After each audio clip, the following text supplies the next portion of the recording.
मुंबईच्या वेशीवरील ठाणे शहराची ओळख नजीकच्याच काळात वाहतूक कोंडीचं शहर म्हणून होऊ लागल्यानं चिंतेची बाब निर्माण झाली आहे। या कोंडीला रस्त्यांची दुरावस्था आणि अन्य बाबी कारणीभूत असल्या तरी शहरातील वाहनांची वाढती संख्या देखील वाहतूक कोंडीचं कारण ठरत आहे।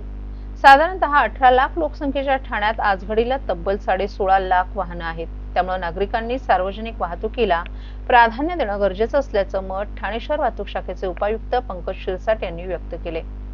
मुंबई पाठोपाठ वेगानं विकसित होत असलेल्या ठाणे शहराची लोकसंख्या 18 लाखांच्या घरात आहे, तर दळणवळणासाठी सुमारे 380 किलोमीटरपेक्षा जास्त लांबीचे रस्ते आहेत। यामध्ये पूर्व द्रुतगती महामार्ग, मुंबई नाशिक राष्ट्रीय महामार्ग तसंच वर्दळीच्या घोडबंदर रोडचाही समावेश होतो।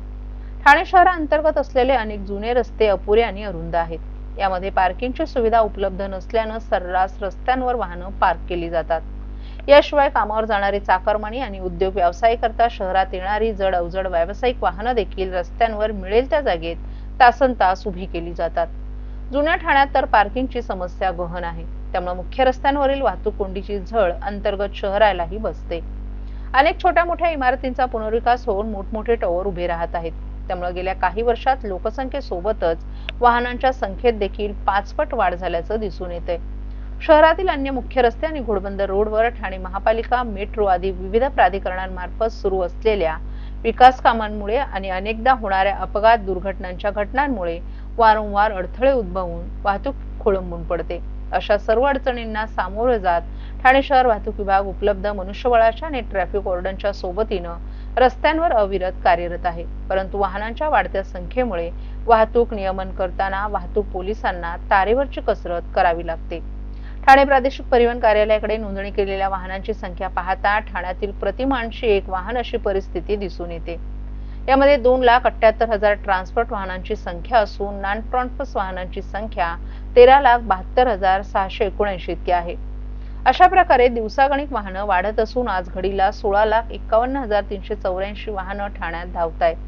या वाहनांव्यतिरिक्त 15 वर्ष कालावधी संपलेली बेकायदा वाहनंही उदंड आहेत। त्यामुळे अपुरे रस्ते, सुविधा आणि वाढत्या वाहन संख्येमुळे भविष्यात ही कोंडी आपल्या घरापर्यंत पोहोचण्याची भीती आहे। सर, ठाण्यामध्ये दिवसेंदिवस वाहतूक वाढतच चालली आहेत, पण त्याच्यामध्ये वेगळी बरीच कारणं आहेत। काय काय कारण त्यासाठी प्रामाणिक? 2-3 कारणं आहेत त्याच्यातली प्रामुख्याने जे समक्ष दिसून येत आहेत। त्यातली सध्या आपल्याकडे घोडबंदर रोडवर जे काही मेट्रोचं काम असेल, मेट्रोचं ट्रॅक लेईंगचं काम असेल, त्याच्यानंतर मेट्रोचं स्टेशनचं फिनिशिंगचं काम असेल, नंतर अमृतवाहिनी योजनेचं काम असेल, काही ठिकाणी मर्जिंगचं काम जे चालू आहे, त्यामुळे आपल्याकडे बऱ्याचशा ठिकाणी म्हणजे पाटलीपाडा, मानपाडा, त्याच्यानंतर वाघबीळ, आनंदनगर आणि ओवळा नाका या ठिकाणी सध्या वाहतूक कोंडी होत आहे। तर त्याचे प्रमुख कारण म्हणजे त्या ठिकाणी चाललेले मर्जिंगचे कामं। आणि दुसरं याच्यात अजून एक लक्षात येईल आपल्याला की ठाण्यामध्ये जवळपास 18 ते 20 लाख जनसंख्या आहे।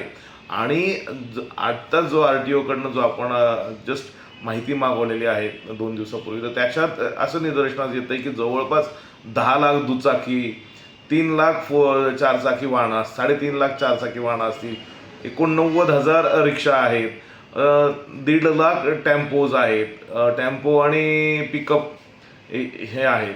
तर एवढ्या वाहनांची क्षमता आणि पार्किंगची क्षमता बघायला गेलं तर कुठेतरी याचा ताळमेळ बसत नाही। आणि त्यामुळे जे काय इलिगल पार्किंग म्हणता येईल किंवा रस्त्यावर जास्तीत जास्त पार्किंग होतंय ते ह्याच कारणामुळे होतंय आणि त्याच्यामुळे ट्रॅफिक जॅम्स होत आहेत आपल्याकडे। तर मी लोकांना विनंती करेल की जर मार्केट प्लेसेसमध्ये त्यांना यायचं असेल तर कृपा करून आपण आपल्या पर्सनल व्हेकल न करता पब्लिक ट्रान्सपोर्ट जसे की बस, टॅक्सी असेल, ओला, उबेर किंवा ह्या ज्या टॅक्सीज आहेत त्यांचं किंवा रिक्षाचं त्यांनी जास्तीत जास्त पर्यायी वापर करावा, जेणेकरून ह्या ट्रॅफिक जॅम्समधनं मार्केट प्लेसेसमध्ये तरी आपल्याला कमीत कमी सुटका मिळेल।